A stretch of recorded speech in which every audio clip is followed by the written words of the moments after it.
Bonjour tout le monde. Même si vous n'essayez pas, vous sentirez comment la parole de Dieu vous tire vers la parole.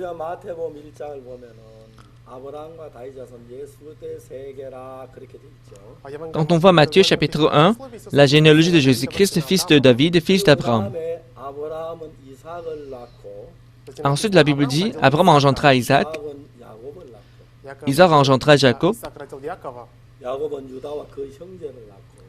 Jacob engendra Judas et ses frères, Judas engendra de Tamar, Phares et Zara. Et c'est ainsi que la généalogie continue. Mais j'ai lu Matthieu chapitre 1, la généalogie, sans réfléchir. Mais un jour, je vis Genèse chapitre 5. Là, je vis la généalogie d'Adam. Genèse 5, la généalogie d'Adam dit,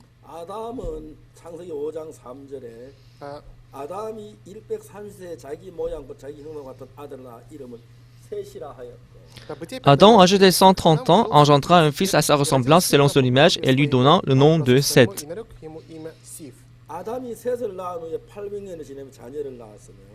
Les jours d'Adam après la naissance de Seth furent de 800 ans et il engendra de fils et de filles.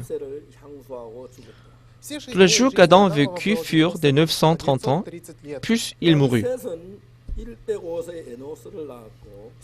Seth, âgé de 150 ans, engendra Enoch. Seth vécut après la naissance d'Enoch 800 ans et il engendra de fils et de filles. Tous les jours de Seth furent de 912 ans, puis il mourut.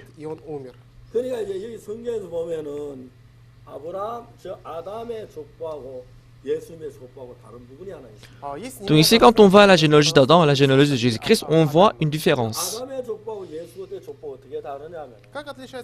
Quelle est la différence entre ces deux généalogies?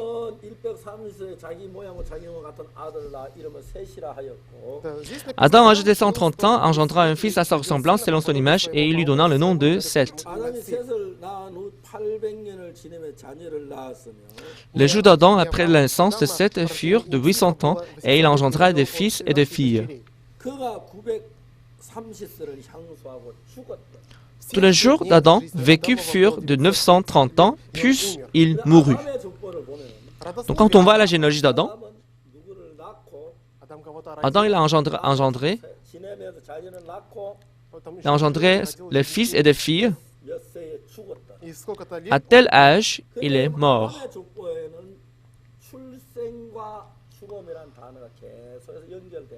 Donc dans la généalogie d'Adam, on voit comment le mot la naissance et le mot la mort répètent. Mais quand on va à la généalogie de Jésus-Christ, on ne voit pas le mot la mort. Abraham engendra Isaac, Isaac engendra Jacob, Jacob engendra Judas et ses frères, Judas engendra de Tamar, Phares et Zara. On dit engendra, mais on ne voit pas le mot mort. Bien sûr, Isaac il est mort. Bien sûr, Judas il est mort. Mais dans la généalogie, on ne voit pas le mot la mort. Engendra. C'est comme ça que cela continue. Mais on ne voit pas le mot mourut. En fait, cela n'est pas une coïncidence.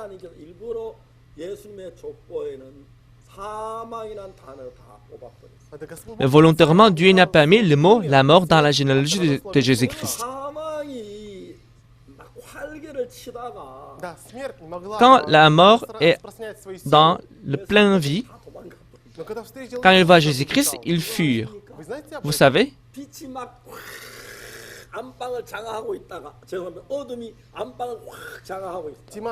Quand la lumière remplit la chambre, quand les ténèbres remplissent la chambre, lorsque la lumière arrive, on ne voit plus les ténèbres. On avait fermé la porte à clé, mais quand la lumière vient, les ténèbres disparaissent. Dans la nuit noire, même si on donne des coups de bâton, des coups de poignard, ils ne disparaissent pas. Mais lorsque la lumière vient, les ténèbres disparaissent. J'ai lu l'histoire de Jean chapitre 11, l'histoire sur Lazare.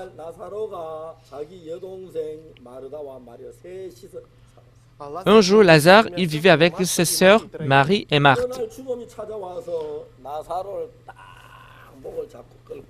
Mais un jour, la mort vient, lui rend visite et il n'arrête pas son cou. Lazare, il ne voulait pas laisser ses deux sœurs derrière, il ne voulait pas partir. Mais il n'avait aucune force à résister contre la mort. Il était tiré par la mort. Ce qu'on appelle le principe de la force. Entre ce frère et moi, si on se retire, qui va gagner? Qui va gagner? Qui va gagner? Celui qui est plus fort, il va gagner. Entre la lumière et les ténèbres, qui est plus fort? C'est la lumière qui est plus forte. Maintenant, la mort vient et tire Lazare. Lazare, il ne voulait pas du tout mourir. Il ne voulait pas laisser ses deux sœurs derrière lui. Il ne voulait pas mourir. Mais comme la force de la mort était plus forte que la force de Lazare, il était tiré par la mort. Donc la mort a arrêté Lazare et l'a amené jusqu'au tombeau. La mort lui dit, tu es arrêté pas, tu es arrêté, tu restes ici, toi tu es mort, toi tu vas pourrir. C'est ce que la mort lui a dit. Mais un jour, la porte de Pierre s'est ouverte. Lazare sort, dit Jésus-Christ. La mort était très surprise. Ah, c'est la voix de Jésus-Christ, c'est la voix de Jésus-Christ. Si on voit 1 Corinthiens,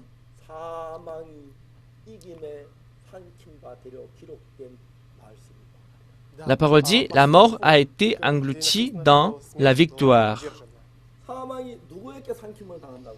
La mort a été engloutie dans quoi? Oui, la mort a été engloutie dans la victoire. Ici, la victoire, c'est qui? La victoire ici, c'est Jésus-Christ.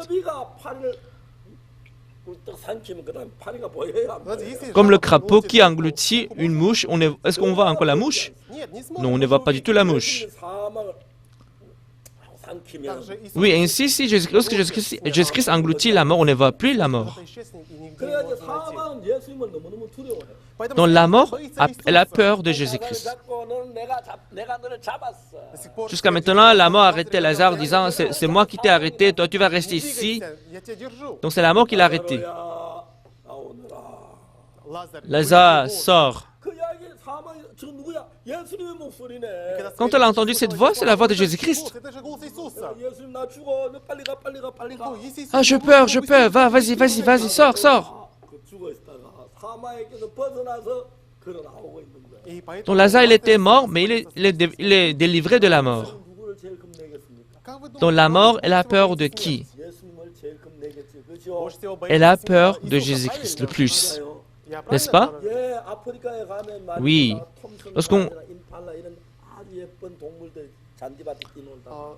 Lorsqu'on va en Afrique, on voit des gazelles et des impalas, des animaux, des beaux animaux comme ça. Mais quand ils rencontrent le lion, ils s'enfuient. Pourquoi? Il ne peut pas se battre contre le lion. Mais lion, venez, le lion vient ici. Le lion va sourire. Toi, tu es trop mignon, toi. Ainsi, il va l'engloutir. Tu ne peux pas se battre contre le lion.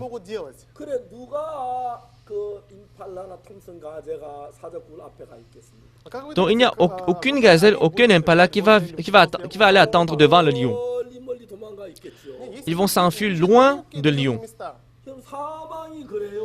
C'est ce que la mort, elle va faire devant Jésus-Christ. La mort, ils vont battre les hommes.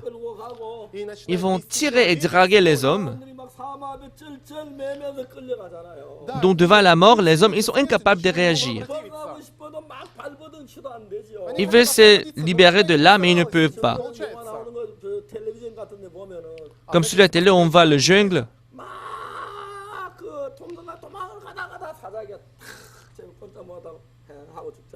Là, on voit des gazelles qui fuient, mais le lion l'arrête et la gazelle meurt. De même, les hommes, ils sont rien devant la mort.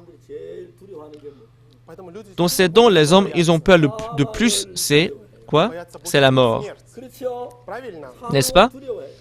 Oui, les hommes, ils ont peur de la mort. Mais quand on lit la Bible, comme Jésus-Christ, il peut battre la mort. Même quand la mort a arrêté Lazare, qui est venu dehors? Oui, c'est Jésus-Christ qui est venu. Lazare, sort. Lazare avait peur de Jésus-Christ. Sors, sors, sors.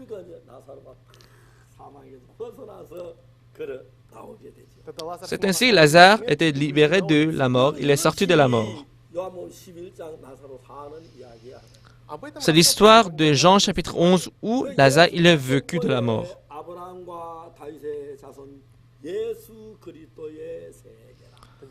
Dans la généalogie de Jésus-Christ, on dit la généalogie de Jésus-Christ, fils David, fils d'Abraham. Donc si on voit la mort dans la généalogie là, ça ne va pas avec la généalogie.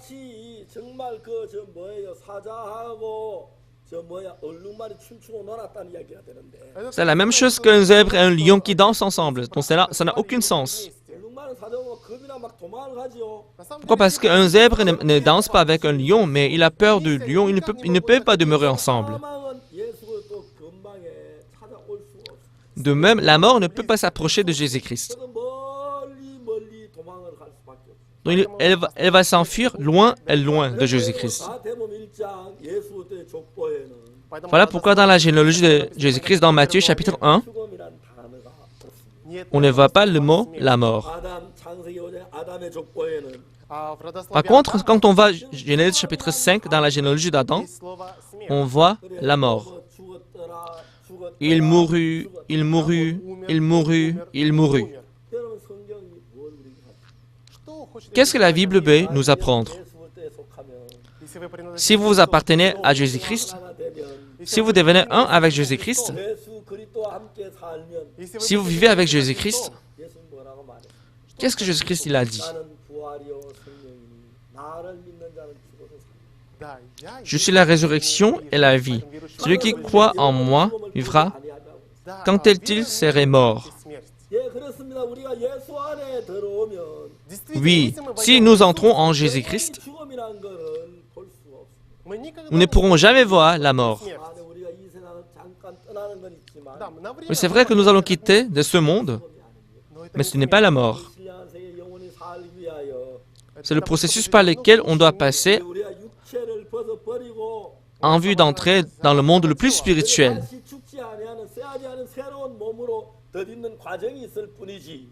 Donc nous allons sortir de cette chair et entrer dans la chair qui est plus parfaite, qui ne s'affaiblit pas. Donc ce n'est pas la mort. Quelle merveille!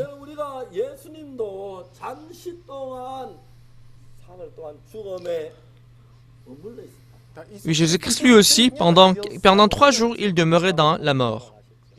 Après 3 jours, il s'est ressuscité. Il s'est revêtu avec le corps qui ne meurt jamais.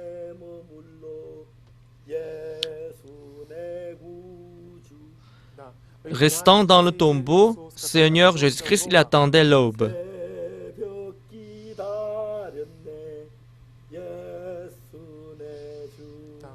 Jésus-Christ, il attendait l'aube. Oui, Jésus-Christ, il attendait 3 jours. Il attendait l'aube. À la 3e aube, il se levait du tombeau et il a retrouvé la vie éternelle. Si nous appartenons à Jésus-Christ, si nous entrons dans la généalogie de Jésus-Christ, la force des obscurités ne pourront plus dominer sur nous. La mort ne pourra plus rien faire sur nous. Pourquoi? Parce que Jésus-Christ, il a vécu, il a conquis la mort. Donc Jésus-Christ, éternellement, il a conquis la mort. Donc il ne sera plus lié à la mort.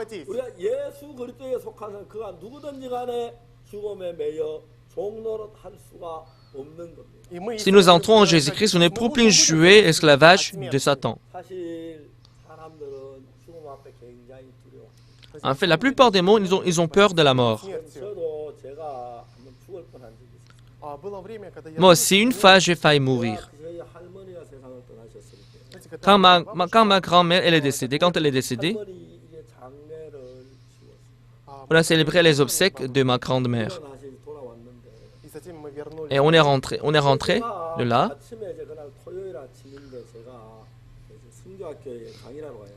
C'était un samedi matin, je devais donner le cours aux élèves missionnaires, mais je ne me portais pas très bien. Je sentais mal à l'aise. Donc je les ai appelés par le téléphone et je me couchais, je me reposais dans la chambre. Mais j'ai commencé à avoir mal au ventre. Donc j'ai prié de Dieu et guéri-moi. Ainsi, j'étais un peu détendu. Mais plus tard, cela a encore fait mal. Vers 23 heures, mon ventre était enflé. Je ne pouvais plus supporter.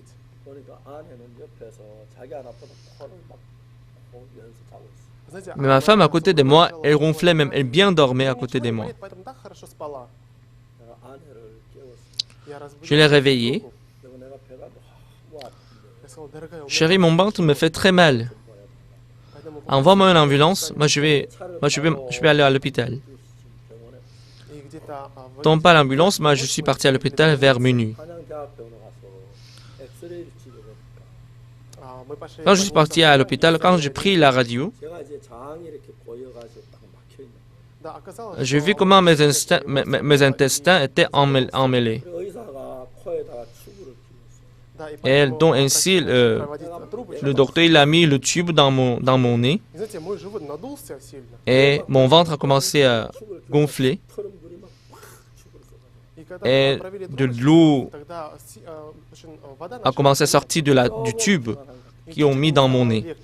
Après, je sentais un peu plus à l'aise. Et le médecin m'a dit,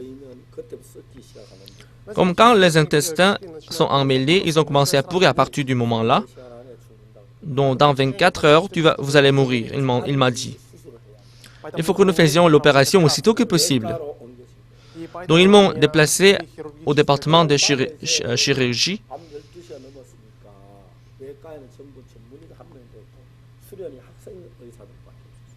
Comme c'était après minuit, il n'y avait pas de spécialistes, il n'y avait que des internes.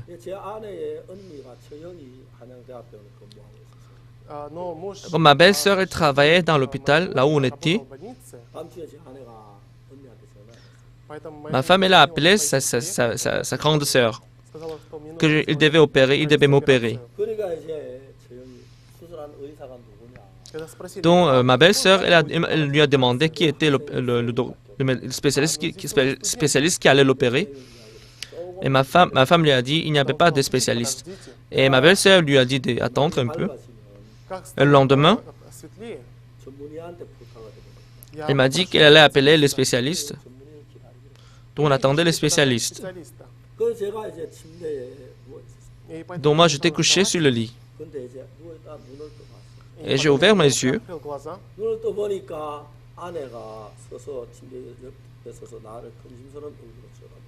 Donc, à côté du lit, ma femme me regardait avec les yeux tristes.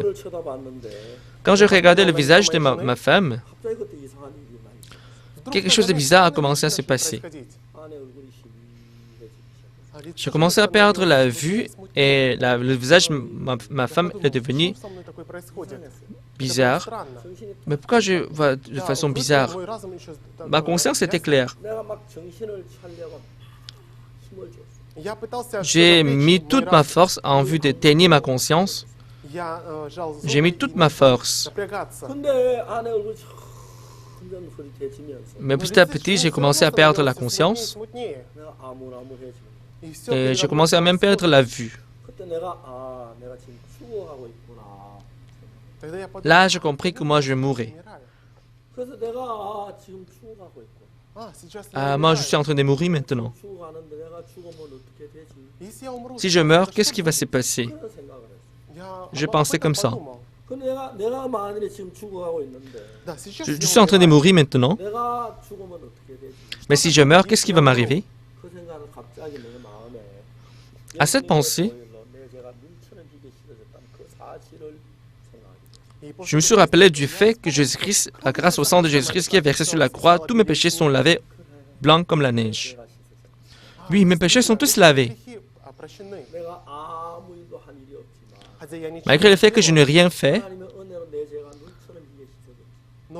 à travers la grâce de Dieu, tous mes péchés sont lavés comme la neige. Donc ce cœur est entré en moi. Mais à cette pensée précise,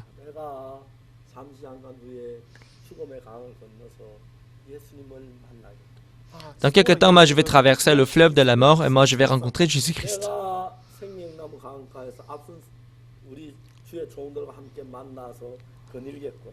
Je vais m'asseoir au bord du fleuve de vie et moi, je vais voir le Seigneur et ses serviteurs. Moi, je vais demeurer dans le palais qui brille avec l'or et les bijoux. Moi, je vais quitter le monde où il y a plein d'inquiétudes et plein de souffrances.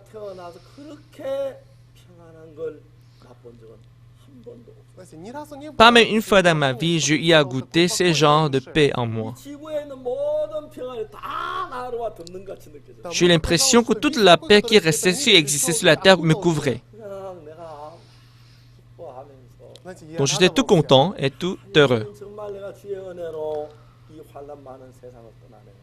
Donc Jésus-Christ, c'est grâce à toi que moi je vais quitter de ce monde qui est plein de souffrance et plein de la douleur. Malgré le fait que je n'ai pas bien réfléchi de la mort,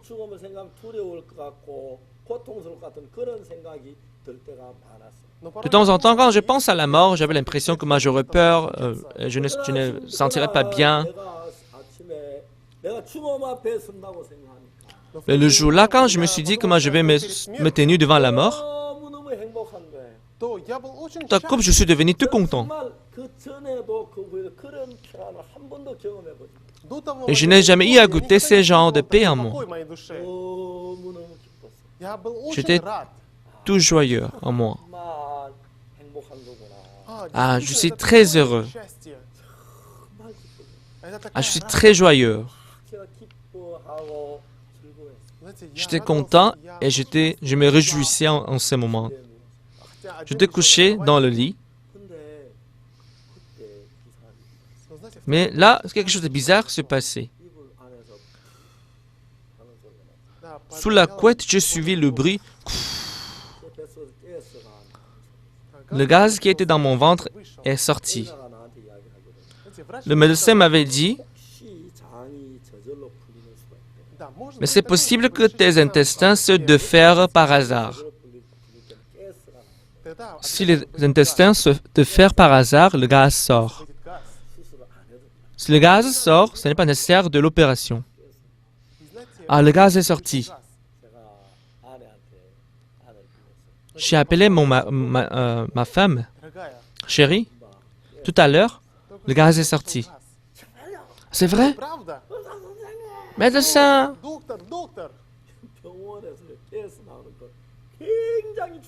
En fait, le gaz à l'hôpital, c'est très important. Même après l'opération, si le gaz ne sort pas, les gens, ils souffrent de là. En fait, c'est dans notre vie quotidienne, si le gaz sort, on n'aime pas, on déteste ce genre de choses. Mais à l'hôpital, le gaz est très précieux. Dans la grâce et salut de Jésus-Christ, quand je me réjouissais,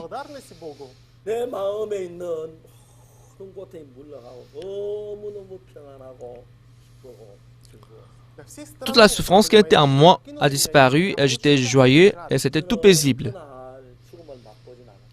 Le jour-là, je n'ai pas eu à goûter la mort, mais je me suis tenu devant la porte de la mort.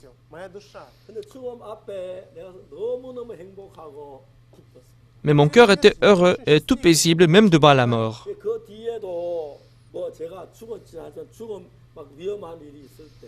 Même plus tard, j'ai eu des dangers de vie. Moi, je pensais avant que si je me tiens devant la mort, moi, j'aurais peur et j'aurais de souffrance. Mais ce n'était pas comme ça.